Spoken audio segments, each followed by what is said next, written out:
and welcome to this edition of Medford Cable News. I'm Heidi Walsh. And I'm Faven Veshazian. These are this week's top stories in Medford.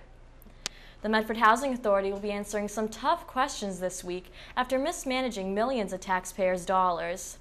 City councilors say they're disgusted and horrified by the recent audit report that distributed $9 million in aid without following proper procedures.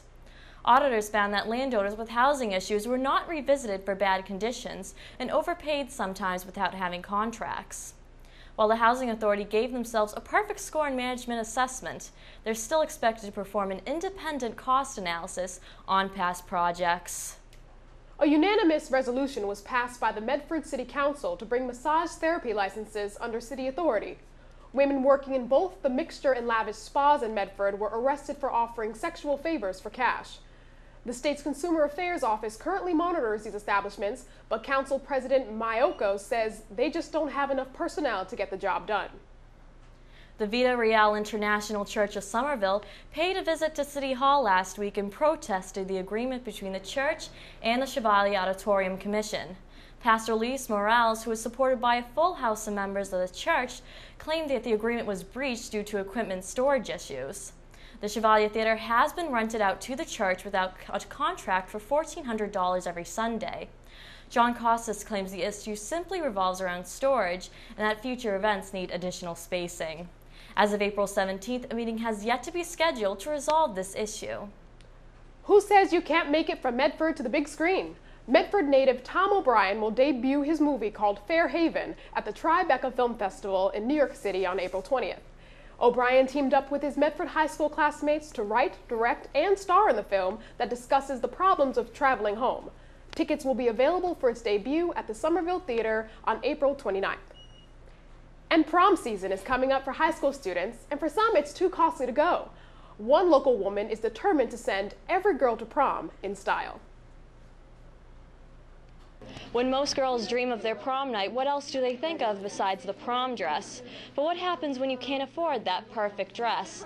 Just call Erin DiBenedetto, your fairy godmother. When they come and talk to us, they feel more comfortable about letting their children go, and we show them that we provide them dresses and that the parents are involved.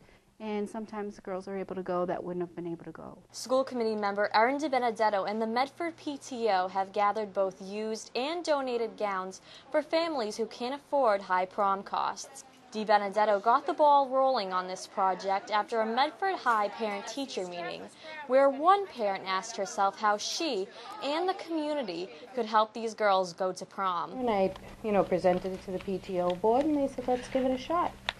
I figured, if we can dress one girl to go to the prom, then we make one girl's dream come true.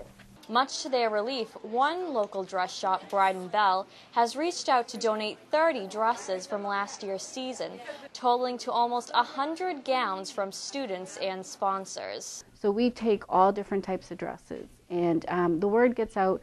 And as you can see in this room, we probably have 100 gowns here already. Maybe more.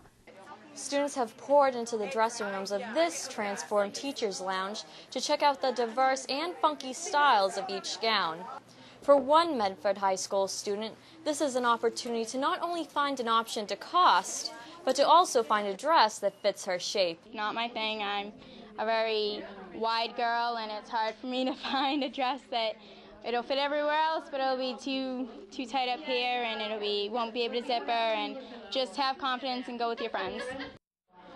With these tough economic times, one donated dress is enough to make one girl's dream of attending her prom a reality. For Medford High School, I'm Heidi Walsh, Medford Cable News. Thanks, Heidi. We'll be back with your local weather. Stay with us.